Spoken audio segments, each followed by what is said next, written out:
I can still see the candles flickering, their smoke curling up into the ceiling as if even the flames weren't sure whether to celebrate me or choke me out. My family's voices sang the last off-key notes of Happy Birthday, and for one split second, I let myself believe this would be one of those rare evenings where everyone simply showed up out of love. Then my son leaned back in his chair, fork hitting the plate, and with the kind of confidence only youth can carry, muttered loud enough for everybody to hear, "Your life is useless." The air shifted. It wasn't loud, no shouting match, no slammed doors, just a casual cruelty that settled into the room like smoke behind the curtains. Some cousins laughed nervously, others glanced down at their phones. My sister cleared her throat. No one defended me. At my own birthday table, I became the punchline. Inside, I burned. Outside, I did what I've always done, I smiled. That was the trick I had perfected over decades: hold the pain in your chest and stretch your lips just enough so no one sees you bleed. I thought of every morning I dragged myself out of bed for double shifts, every weekend I clipped coupons while the neighbor kids ran around with new sneakers, every bill I paid so my son wouldn't have to carry a single worry. Invisible labor, invisible sacrifices. And now, in a room full of people, I was invisible too, except for the sting of his words hanging in the air. "Your life is useless." He said it so casually as if it were fact. Not something debatable, not cruel, just true. I wondered then, did he ever once notice the nights I skipped dinner so he could eat twice? Did he care about the years I worked past midnight, stitching together a living out of little more than grit and stubborn hope? Or was all that devotion just background noise swallowed by his entitlement? The laughter he let out afterward, sharp, detached, careless, echoed longer than the birthday song itself. It reverberated in me, but not the way he intended. He thought he'd reduced me, humiliated me, dismissed a lifetime with a sentence. I just sat there, fork still in hand, mask of a smile stretched across my face. He didn't know it then, but that birthday wasn't the funeral of a useless life. It was the quiet birth of my resolve. When his words cut through me that night, I couldn't stop myself from falling backward through time. Every syllable of useless dragged me into the memories I wished he remembered too, the years when my entire life was bent into the shape of his needs. I still see the worn navy apron I tied around my waist for my second job at the diner. The smell of fried onions soaked into my skin no matter how many showers I took.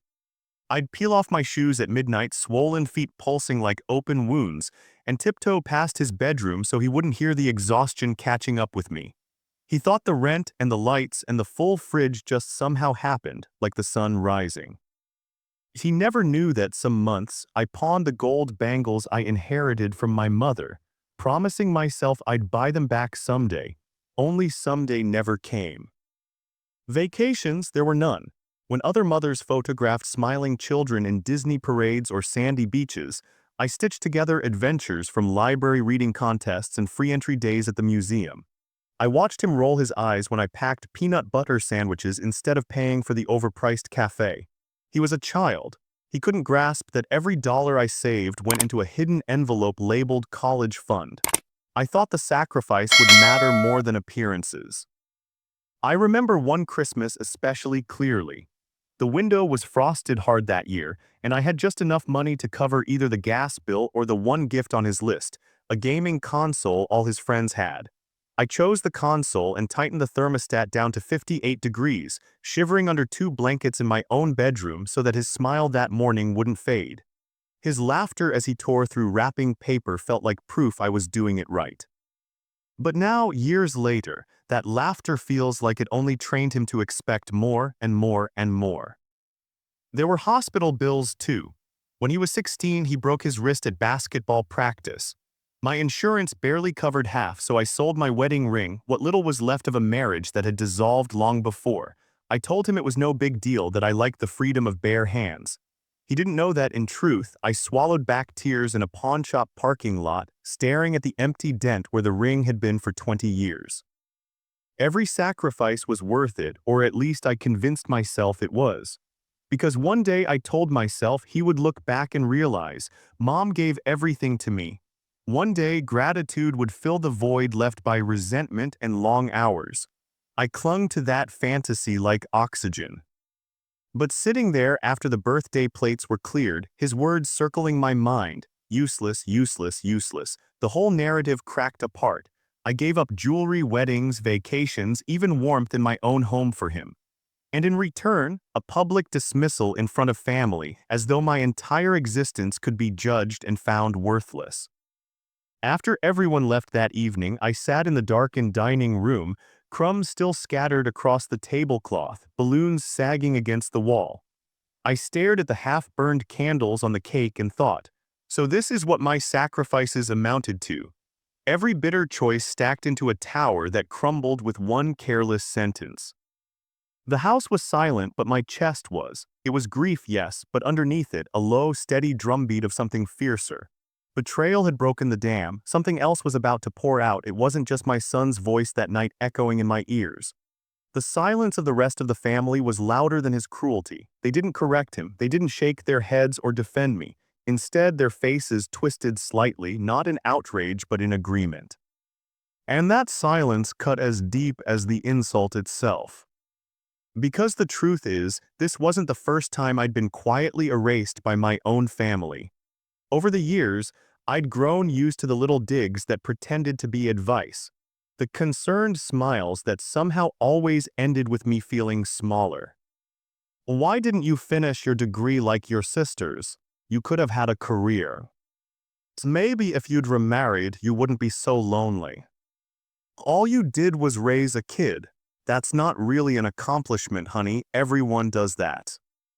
They'd say these things over potluck dinners, game nights, and even funerals, always wrapped in sugar-coated tones, as if they were looking out for me, as if they were the wise ones.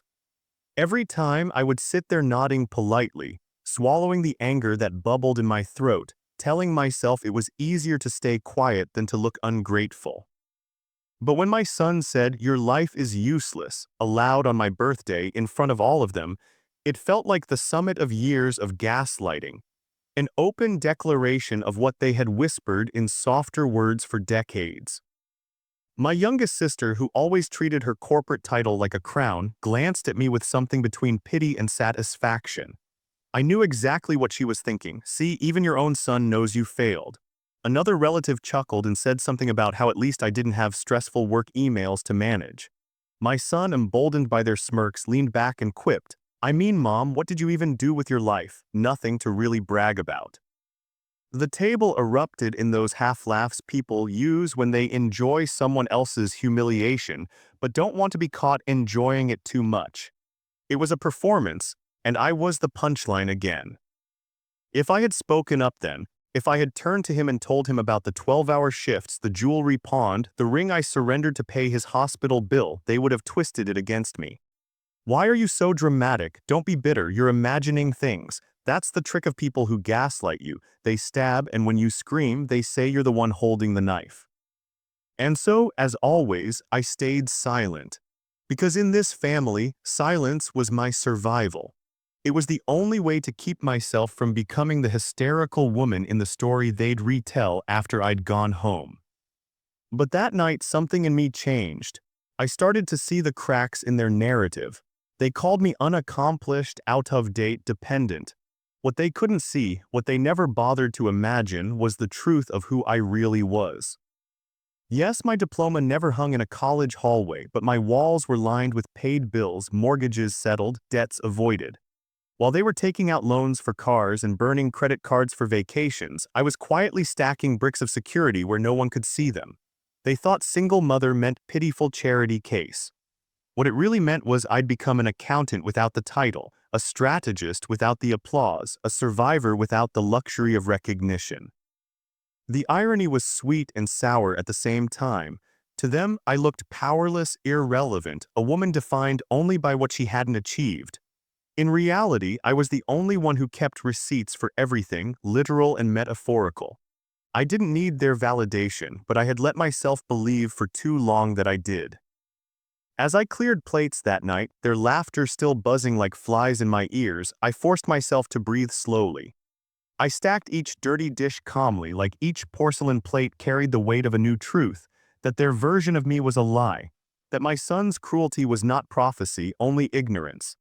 That every insult they whispered was not a reflection of reality, but a reflection of how small they needed me to be so they could feel taller. And maybe, just maybe, I finally let myself admit how much strength it took not to collapse under all those tiny dismissals across the years. I set down the final plate in the sink, ran warm water over my hands, and felt the old mask of silence settle over me one last time. Because they didn't need to know yet. They didn't deserve to know yet. Inside, I whispered words no one else could hear, words even my son couldn't drown out with his careless laugh. They think I'm powerless. They are wrong. The night after my birthday humiliation, I lay awake replaying every word, every smirk, every pitying glance. Sleep teased me but never stayed, and eventually I gave up, swung my legs over the side of the bed, and let the cold floor sharpen my resolve. If they wanted to see me as a woman who had wasted her life, then fine. Let them. They'd never suspected the truth anyway. And the truth lived in a locked drawer, resting quietly in the shadows like a secret weapon I had forged one unglamorous dollar at a time. Years ago, when my marriage collapsed and I realized nobody else was coming to save me, I began a quiet ritual. Every payday after bills were covered, I tucked something away, not much at first, just enough to buy one government savings bond or one inexpensive stock, the kind most people ignored because it was too boring. While others chased flashy things, I chased permanence. I didn't need excitement, I needed security. I opened a small brokerage account under my name only, no joint access, no co-signers, no permission slips from anyone. Back then, I told no one, not even my closest friend. I bought steady, reliable names, companies that would outlast scandals, crashes, fashions. I could still remember clicking that buy button on my old computer, heart pounding as if I had stolen something. In a way I was stealing back my future. The little account grew, some years slower, some years faster. But while my relatives were drowning in debt or buying their way into appearances, I was quietly stacking bricks.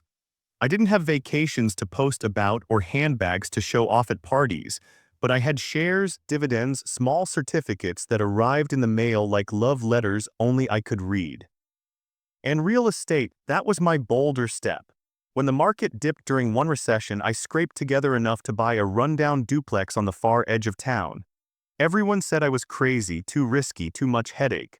But I rented it out, patched the roof myself on weekends, painted walls with my own tired arms. And the rent came in steady, small but steady, carving out another layer of independence. Over time, there were more deeds in my filing cabinet, never mansions, always modest homes I could afford without stretching too far. And still no one ever asked how I managed it. They simply assumed I was barely treading water. That was the beauty of invisibility. They mistook my plain clothes, my modest car, my couponing habits as proof of failure. They never considered that frugality was my strategy, not my shame. They thought I was dependent on hand-me-downs, when in fact I was building a lifeline they would never hold in their hands. And so when my son spat the word useless at me, it should have shattered me, but instead something inside me smirked. If only he saw the file folders bearing his future in ways he couldn't imagine. If only he realized that while he dismissed me as obsolete, my signature alone carried more weight than his entire bank account. I didn't need their validation. I had receipts. In the dim kitchen light, I walked to the old oak desk shoved in the corner of my living room. It was battered, one leg shorter than the others, held steady by a folded magazine. Nobody paid it any attention, which suited me perfectly. They thought it was decoration, a relic, but inside it housed my rebellion. I crouched down, slid out the lowest drawer, and reached to the back, past stacks of expired coupons and user manuals for appliances I no longer owned. My fingers found the cool edge of the small metal lockbox tucked behind everything. I pulled it forward slowly, the weight oddly comforting, like holding onto years of myself that no one had ever acknowledged. The key dangled from a chain I kept under my sweaters. I slipped it in, twisted until the lock clicked open, and lifted the lid. Inside lay crisp manila folders stuffed with records, bond certificates, stock statements, rental agreements, neatly organized copies of deeds. Everything labeled, cross-referenced, dated. Proof in black and white that I had taken care of myself all along. I ran my fingertips across the papers, the texture whispering louder than any insult they could throw at me. Each document was a silent rebuttal, a shield forged out of every hour I had worked, every sacrifice I had made. They saw a woman who never climbed the corporate ladder. I saw a woman who built her own ladder, one rung at a time, and didn't need anyone to hold it steady. They thought I was dependent, I was not. They thought I was powerless, I was not. They thought my life was useless, they were wrong. As I closed the drawer, slid the box back into its hiding place, the veneer of humiliation from my birthday began to peel away. The shame belonged to them, not me. The ignorance was theirs, not mine. And the gap between what they thought they knew and what was real, that gap was my power. I pressed my palm flat against the smooth wood of the desk, as if sealing a pact with myself. That locked drawer wasn't just a storage place, it was a promise. A promise that when the time came, I wouldn't let their insults define me.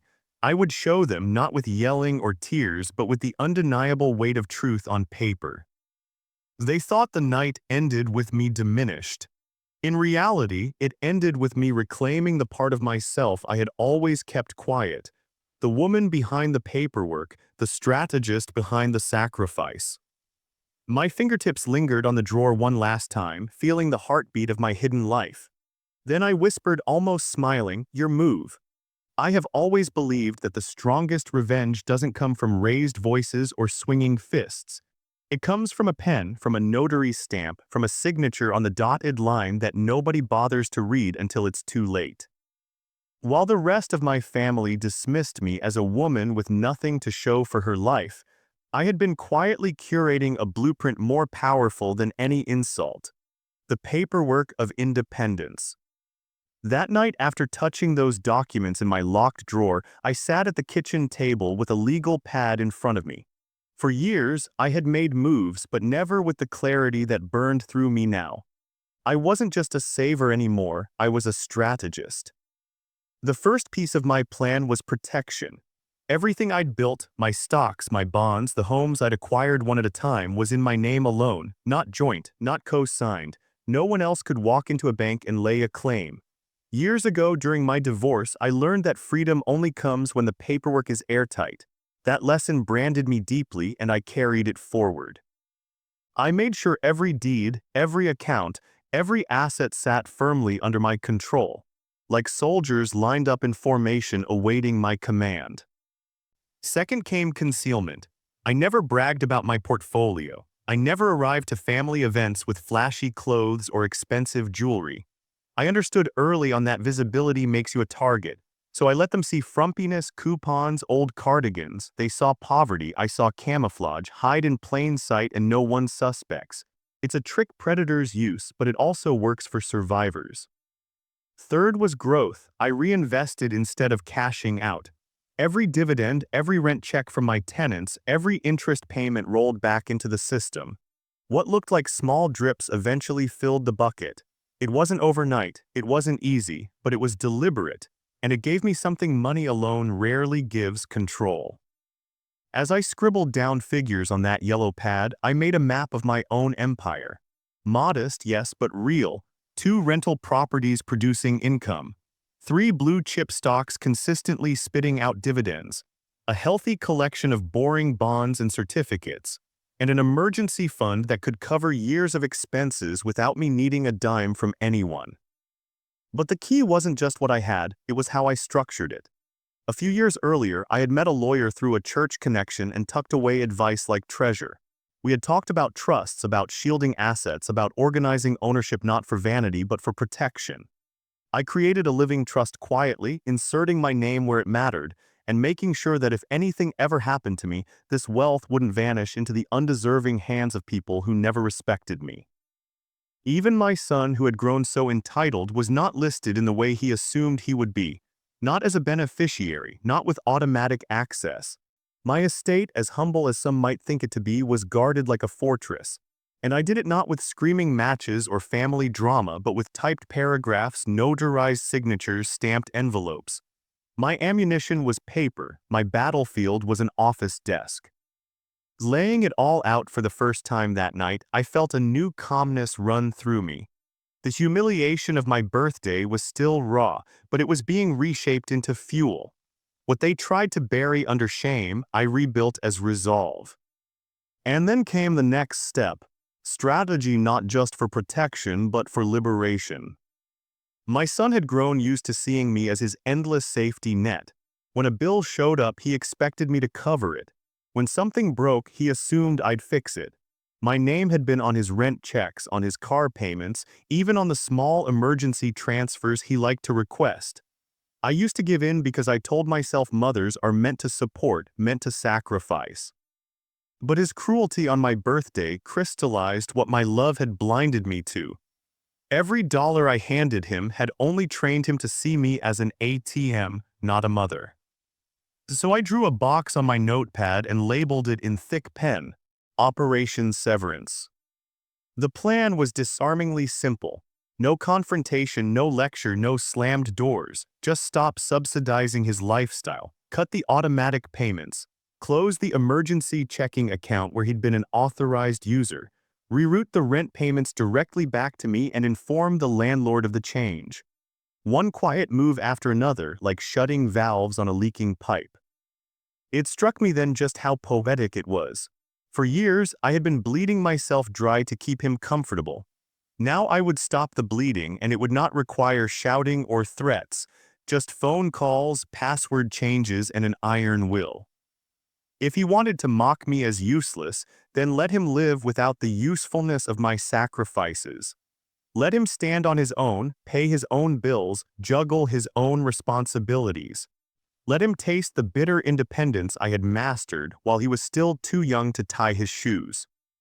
I looked at the neatly stacked documents before sliding them back into the drawer, this time with a sense of ceremony.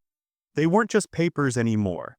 They were my arsenal, my shield, my story written in ink instead of tears.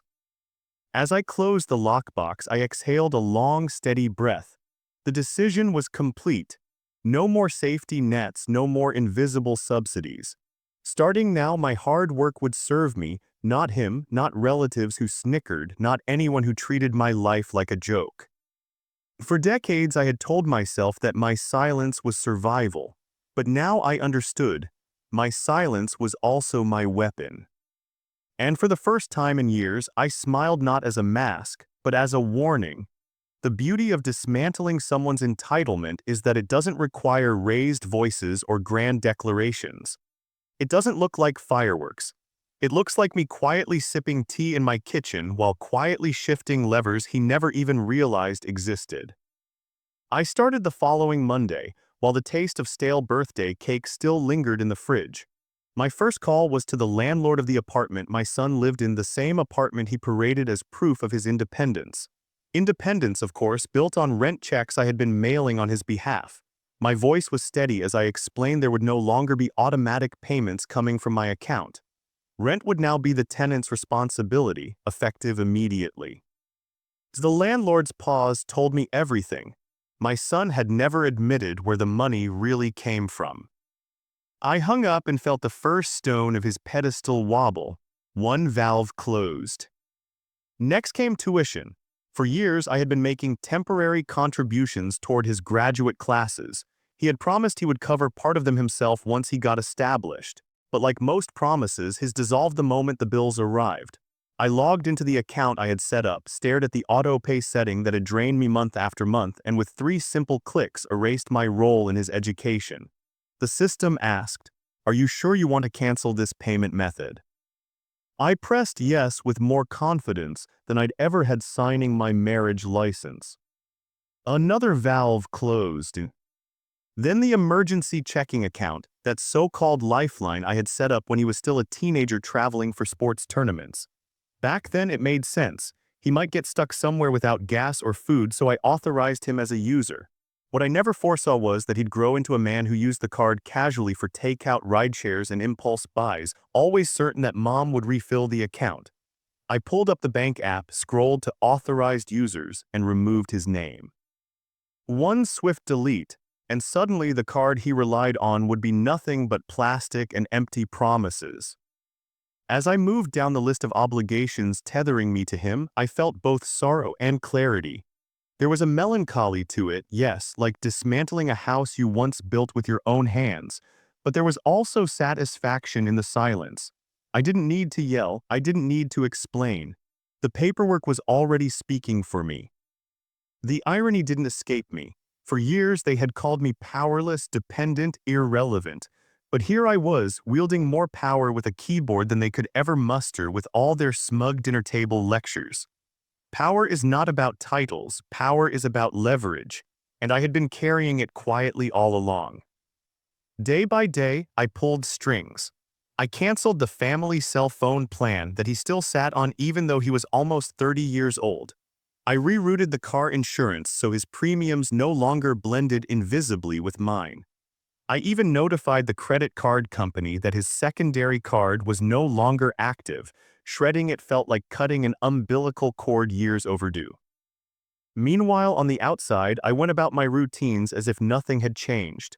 I brewed coffee, clipped coupons, folded laundry. I sat in family group chats replying with cheerful emojis. The old me, the one trapped in silence, would have carried my pain quietly. The new me carried my victory quietly. Silence had become my strategy, not my imprisonment.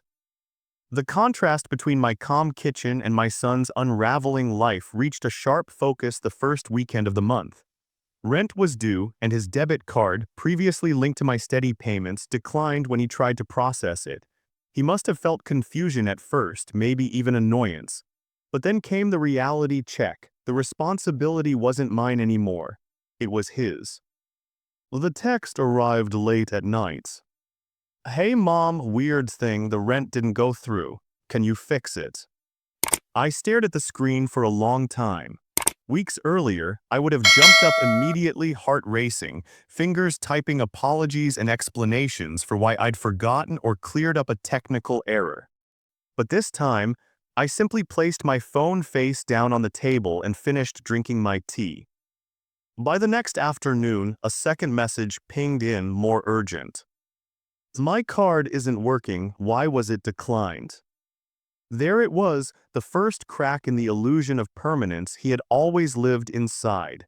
That simple question carried more weight than any lecture I could have given him. I didn't reply, not yet. Instead, I let the silence stretch, the same silence that had once been my prison but was now my weapon. As I leaned back against my chair, I thought about the years of whispered humiliation I had endured, about the gaslighting from family, about being painted as useless. And then I thought about the documents in the locked drawer, the trust, the deeds, the stocks. I thought about the countless people like me, caretakers erased, sacrifices ignored, who dream about one thing: accountability. Closing down his lifelines was my accountability. It was my way of showing that dependency works both ways, and entitlement never withstands the weight of truth. I cleaned my kitchen slowly that night, dishes clinking softly, counters wiped until they gleamed. There was something ceremonial about the act, as if with every stroke of the sponge I was erasing years of being taken for granted. When the phone buzzed again on the counter, demanding answers, demanding rescue, I didn't flinch. I had been so afraid of losing him before, so afraid that if I didn't keep paying, he'd disappear from my life altogether. But now, staring at his unanswered texts, I realized something liberating. The version of him that mocked me, used me, drained me, that was not a son I needed to keep. And if withdrawing my money would reveal who he really was, then fine. Let the truth speak. I poured myself another cup of tea, this one sweeter than the last. On the screen, his final message of the night glowed desperate and angry. "Why was my card declined?" I smiled into the quiet of my home. For years, he had treated my life like background noise, steady but unremarkable.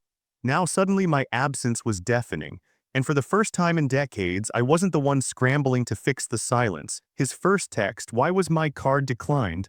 was only the beginning. By the next morning, my phone was buzzing like a trapped bee. At 8:12 a.m. "Mom, the rent bounced again. They're charging me a late fee. Can you just fix it?" By 10:45. A class tuition isn't clearing either. I thought you said you were covering this semester. By noon, the guilt tripping begins. Wow, so you're really just going to let me fail out of school after everything you promised? Do you want me to be homeless? I stared at the stream of texts as if they were smoke signals from a fire only he could not feel burning yet. For years, I had leapt into action at the first whiff of urgency. This time, I set the phone down and folded laundry. Quietly, methodically, one shirt stacked on top of another while his words stacked insults against my screen. By evening, the tone sharpened. This is so selfish. You don't understand how expensive everything is right now. You always said you would help me through this stage.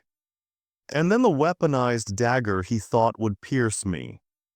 You're my mother. What's the point of your life if you won't even help your own son? That line nearly caught me. Once upon a very recent time, it would have destroyed me. I would have been back at the computer transferring money I didn't really have, trading my stability for his gratitude, which never lasted longer than a night anyway. But instead of tears that time, I felt clarity, because in his fury he told on himself. He revealed the ugly shape of his belief that my life's worth was transactional, measured only by what I gave him. I thought back to the birthday humiliation and how the rest of the family had nodded along silently. Here was proof, in black and white text bubbles, that the insult wasn't a slip of immaturity. It was a worldview. I wasn't a mother to him. I was an ATM shaped like a woman. I wish I could say it didn't hurt. Of course it did. A mother's love doesn't switch off like a light just because it's been exploited. Reading those words, I felt sorrow deeper than anger. I mourned the boy I had raised, the boy I once thought would grow into a man who carried gratitude like a torch. Instead, I saw a man-child with an open palm where his heart should have been. But alongside that sorrow was a new strength, pulsing steady like a heartbeat. I didn't owe him my ruin. So the phone rang at dinner time, his number. I let it go to voicemail, then replayed it alone at the table. Mom, I don't get what's wrong with you. You can't just cut me off like this, okay? I've told everyone you'd help me. I've planned my life around your support. This is literally neglect. Like you chose to have me remember, your job is to make sure I succeed. You're ruining everything. People are going to think you don't care about your own kid. Is that what you want? For everyone to think you're a useless mom? There it was again, the word useless, like a boomerang he couldn't stop throwing. Except this time, instead of piercing me, it seemed to circle back and hit him. Because with each accusation, his voice cracked slightly toward panic. He didn't want me to hear sorrow, he wanted me to hear fear. Fear that the scaffolding of his entitlement was collapsing one payment at a time. I finished my dinner calmly, placed my plate in the sink, and rinsed it under warm water. It struck me how different this moment was from past years when his guilt trips would have sent my appetite vanishing. Tonight, the stew actually tasted richer, seasoned not just with herbs but with resolve. Days stretched, the cracks in his facade widened as bills crowded in. More texts scattered across my phone like debris. Thanks a lot, Mom. Late fees piling up because of you. Guess I'll just quit school since you don't care if I succeed. Hope you're happy leaving your son out to dry. Everyone thinks you're heartless. You probably enjoy watching me struggle, sick. And then the cruelest swing. Don't bother calling yourself my mother anymore if this is how you act. Those words hit me hard, but only for a moment. Because beneath the sting there was something strangely familiar. I had heard similar manipulation before. My ex-husband had once said versions of the same thing during our marriage. If you don't give me what I want, you don't really love me. If you don't provide, you're worthless. It wasn't new language, it was inherited cruelty. Realizing that unlocked another small door inside me. His words weren't a revelation about my lack, they were a revelation about his character. About what happens when you raise someone without teaching limits, when love mutates into entitlement. I thought about calling him, about finally explaining the years of sacrifice, the loneliness, even the drawer of documents that proved I was anything but useless. But explaining would mean giving him power again, power to argue, to twist my story, to make me the villain for daring to protect myself. And I was finished being the villain in his narratives. No, this wasn't a story for him to hear. This was a reckoning for him to experience. The weather turned chilly one evening as I sat by the window sipping tea while my phone buzzed again. The rhythm of his texts had turned frantic. He must have finally met the real wall of adulthood. Money owed, accountability demanded. I let the messages pile up, each blaming me, each written in the tone of a drowning man demanding someone else's raft. I took a deep breath, steady and calm, and finally typed out my first reply in days. My fingers hovered over the keyboard as the words sharpened into clarity. The truth he had to hear, not because it would change him, but because it defined me. I wrote, "Figure it out, my life is far from useless." I hit send. The silence afterward wasn't empty. It was full, ringing in my ears louder than all his manipulative noise. It was mine. Thanksgiving arrived colder than usual that year, though I couldn't tell if it was the wind outside or the chill that had settled between me and my son. In the weeks since I'd severed the cords propping up his lifestyle, his text had thinned to silence. He thought ignoring me would punish me. What he didn't realize was that silence had always been my strength. The morning of Thanksgiving, I stood by my window, watching brittle leaves scatter across the street and let myself smile. For the first time in decades, I wasn't ashamed to arrive at a family gathering. This time, I wasn't going in as the quiet, apologetic woman wearing last season's cardigan. I wasn't arriving carrying guilt or excuses. I was stepping in with my life reclaimed, and I wanted them to see it. I didn't need a parade, and I didn't need their approval.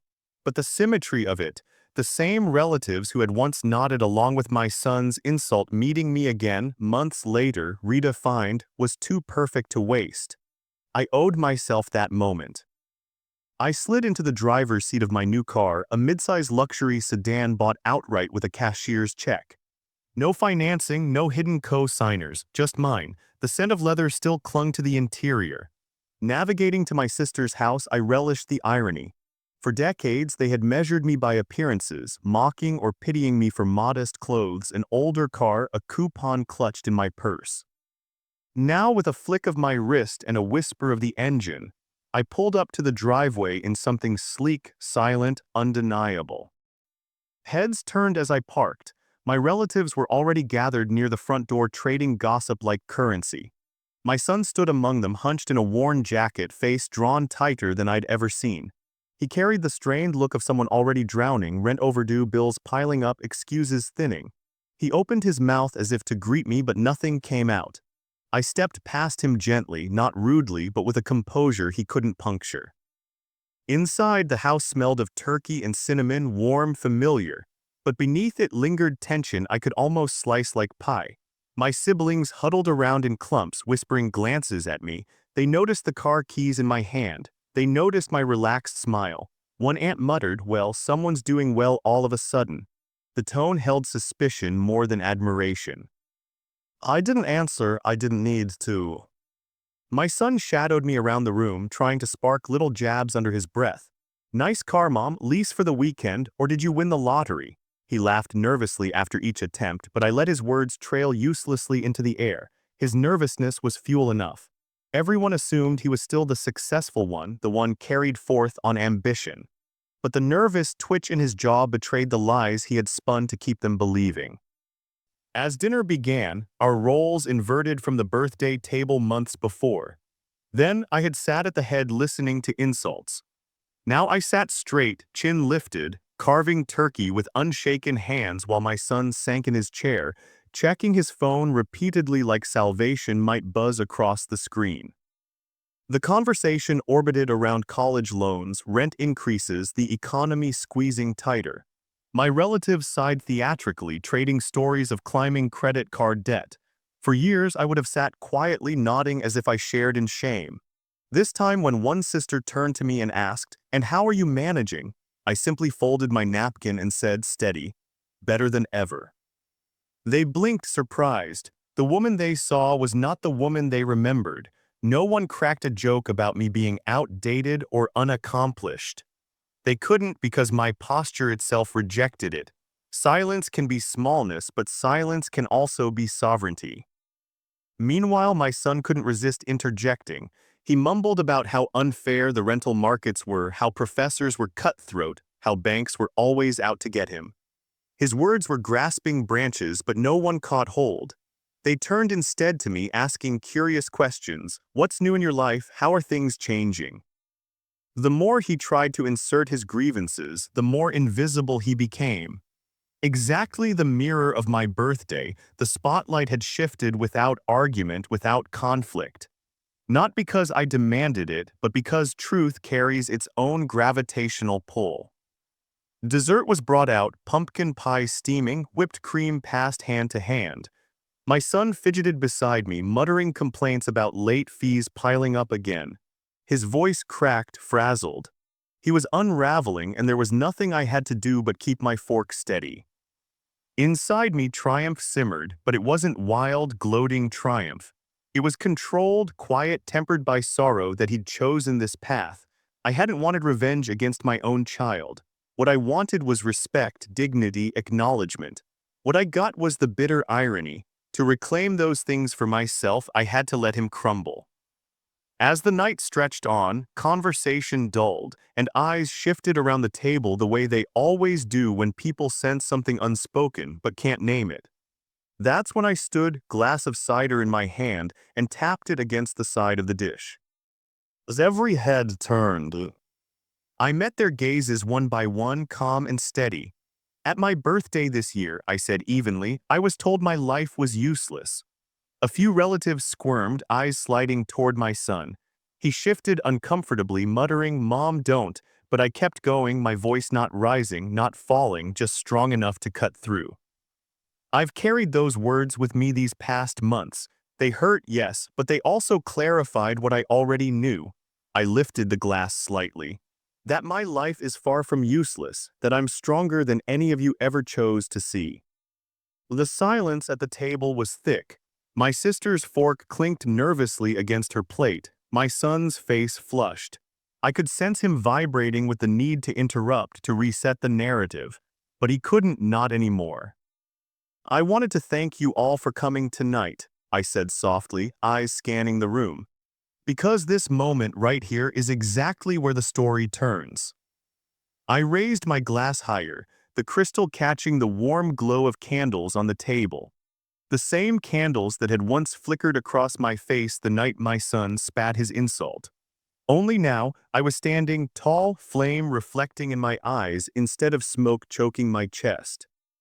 The room lined in unconsciously, hungry to know what would come next. My son gritted his teeth, his hand twitching toward his phone like maybe it could shield him. I let the silence stretch, savoring its weight.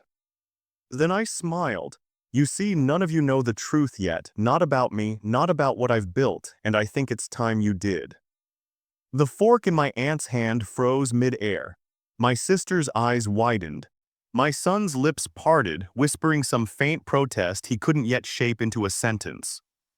I lifted the glass to my lips, paused there with deliberate calm, and thought of all the years of sacrifice, all the years of being erased.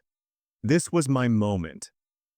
To new beginnings, I said softly, voice ringing like a quiet bell. The cider's sweetness touched my tongue, and I set the glass down slowly. My son stared at me, panic edging into his eyes as the family waited. They wanted to know what I meant. They wanted details. I didn't reveal it yet. I let them feed on the anticipation, on the sudden awareness that the useless one wasn't broken at all. That she had something hidden, something they had ignored at their own peril. Power isn't always in disclosure. Sometimes power is in the pause before the reveal. And in that pause, for the first time, I felt myself fully inhabiting my strength. I let them sit in that silence. I let them wonder. My family had always thrived on assumptions, assuming I was broke, assuming I was dependent, assuming I was one tragedy away from collapse. For years, I let them carry those illusions because it was safer, quieter. But the moment had arrived when silence did not mean survival. It meant revelation. I set my glass down softly, the sound ringing louder than any raised voice. You think my life has been wasted, I said, looking deliberately from face to face. My sister froze mid-bite, my aunt's hand hovered over the breadbasket, and my son's eyes grew wider with every second of my calmness. But let me correct that myth. Their eyes searched me, hungry for gossip but starved for truth. I reached into my bag and pulled out a slim leather folder, the same one I usually left locked in my desk drawer. Tonight, though, it wasn't for my eyes only. It was an exhibit. I opened it and laid out the first page on the table. A rental property deeds. "That duplex on Fairview Drive," I said, tapping the header. "The renter's checks have been deposited into my account for 7 years. Quiet income, reliable tenants." My sister actually choked on her drink. An uncle whispered, "Wait, you own that building? Since when?" "Since none of you asked," I replied evenly. Not a boast, not a lash, just truth. I pulled out another document. This one is the bungalow on Ridge Street, bought it in a downturn. It may not look like much, but the mortgage has long been retired. Cash flow positive for half a decade now. The room grew very still. Then I slid forward a folder thick with brokerage statements, the columns of numbers neat and undeniable. Stocks and bonds diversified, not glamorous but steady. Dividends reinvested year after year. I made boring choices, not flashy ones. Boring, it turns out, compounds into freedom. Faces leaned closer, their earlier smugness evaporating. Gasps, murmurs, my son shifted uncomfortably, his face red with something beyond embarrassment, fear. And oh, how familiar that looked, the fear of having your reality torn open in front of others. Except this time, it wasn't me drowning in humiliation. It was him. For decades, they treated me like dead weight, while I was carrying more stability than all of them combined. I turned toward my son at last, his arms folded defensively, his jaw set. "And you," I said gently, though steel edged my words. "You've treated me like a useless relic, but everything you lived on, your apartment, your tuition, the very meals you ate, was anchored by this." I gestured at the papers sprawled across the table. "You spoke to me as though I drained resources. In reality, I supplied them." He stammered, words tripping over one another. "I didn't, Mom, I thought you never said." "No," I interrupted softly. "I didn't say, and maybe that was my mistake, but understand this, I was not silent because I was weak. I was silent because it was more powerful to build than to brag." The relatives who had murmured about my so-called wasted life now stared at me as though seeing me for the first time. My corporate crown sister fumbled for words. "But if you had, I mean, why didn't you just?" "Why didn't I do what?" I asked. "Parade myself, seek your validation? I learned early that applause doesn't pay the bills. I wasn't interested in appearing successful. I was interested in being secure." A hush swept across the room, thicker than the one on my birthday. On that night, silence was complicity in my humiliation. Tonight, silence was their unspoken admission of defeat. My son, flustered and pale, leaned forward, voice desperate to reclaim some ground. "If you had all this, why wouldn't you help me now? Why wouldn't you keep supporting me when you could?" There it was, not gratitude, not apology, just expectation dressed as outrage. I let the weight of his words linger before responding. My voice stayed calm, quieter than even his whisper. "Because helping you became enabling you. The more I gave, the less you respected me. You didn't want a mother, you wanted a sponsor. But I am not financing your contempt any longer." A chair creaked across the room as someone adjusted uncomfortably. The air buzzed with the electricity of a truth too sharp to soften. At that moment, I realized what revenge truly was. It wasn't raising my voice. It was raising my head while he sat there, small in front of the very people he wanted to impress. Revenge was not vengeance, but vindication, the flipping of the mirror so they could see him clearly and see me clearly too. I gathered the papers back into the folder with deliberate care. Everything you dismissed as useless was the foundation that kept you afloat for years. And now, without it, you'll learn whether your independence is real or just a story you like to tell. His lips quivered around a retort that never formed. I didn't need to hear it. The silence was enough. Before I sat down, I gave them the final words they deserved. The words I had been shaping silently in my chest since my birthday. I wasted nothing, I said firmly. I built everything, I just stopped building for you. The statement cut clean through the air. My son's shoulders sagged. My relatives couldn't meet my eyes, and for the first time I didn't feel invisible at the family table. I felt undeniable in the days after Thanksgiving. The silence hung heavy, but now it wasn't mine to carry, it was my son's. For once, he was the one avoiding my calls, not because I chased him, but because he couldn't face me. He couldn't face the truth that his narrative had shattered under the weight of my quiet empire. I didn't gloat, I didn't need to. Watching him stumble into adulthood without the invisible crutch I had built beneath him was enough. Rent due dates, tuition deadlines, utility shut-off warnings, all the things I used to shield him from came knocking like long overdue visitors. He had to answer the door himself now. And me, for the first time in decades, my life was finally, unapologetically mine. The shift was startlingly simple. The money I used to funnel endlessly into his accounts, I redirected it toward myself, not in wasteful splurges but in long-deferred joys. I booked a ticket to Santa Fe, a place I'd always dreamed of but never allowed myself to visit because airfare always seemed too much compared to a textbook bill or a car payment.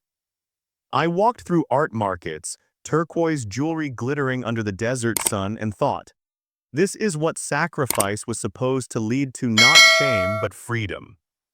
I joined a book club at the local library, something I'd always been too tired. For twice a week now, I sit in a circle of women who laugh loudly and drink lukewarm coffee, debating novels like we're founding a new country. No one there calls my life useless. They call me insightful, witty, needed. I even bought myself a bicycle. Not the rusted hand-me-down I'd been riding for decades, but a gleaming new cruiser with sky blue paint and a bell that sings like childhood when I ride down quiet streets. People wave. I wave back. That small gesture of being seen feels revolutionary after years of invisibility. What startled me most was the transformation inside. I no longer woke up with the weight of someone else's survival pressing on my chest. I woke up lighter, with days stretching ahead like unmarked pages I could fill however I pleased. My to-do list stopped being tally marks of sacrifice. They turned into invitations: gallery opening, community yoga class, volunteer shift at the food pantry. All choices, not chores. And the family, they kept their distance, which was fine by me. When they did resurface, their tones had changed. No more sly jokes about my failures, no more condescending pats on the hand. They had seen enough documents, enough signatures, enough truth to understand I wasn't the fragile one in the room anymore. I never had been, they just couldn't see it. My son, meanwhile, shifted between cold silence and small, sporadic attempts to tug me back into my old role. An occasional text, "Mom, can you just help this one time?" followed swiftly by, "Well, I guess you don't care if I drown." But he learned the hard truth each time no answer came. Love was still there in me, but the funding was gone, and without the funding, he would either grow or collapse. That choice was his, not mine. It hurt to watch him teeter on the edge of real adulthood, but it would have hurt more to keep propping him up. Sometimes the kindest thing you can do for someone is refuse to save them. And sometimes the kindest thing you can do for yourself is finally save yourself. On a quiet Sunday, months later, I sat on my porch with tea warm in my hands, the bike parked at my side, the breeze soft across my face. For years, that porch had been the place I came to cry, staring at a sky that seemed too wide to ever belong to someone like me. That morning, it was different. I didn't cry. I smiled. Yes, they had called my life useless. Yes, they had laughed at me, erased me, minimized me. But all along, I was building something they couldn't measure: stability, independence, peace. And that's when the closing thought crystallized in me, so sharp and shining it could cut. They called my life useless. Turns out it was priceless, just not to them.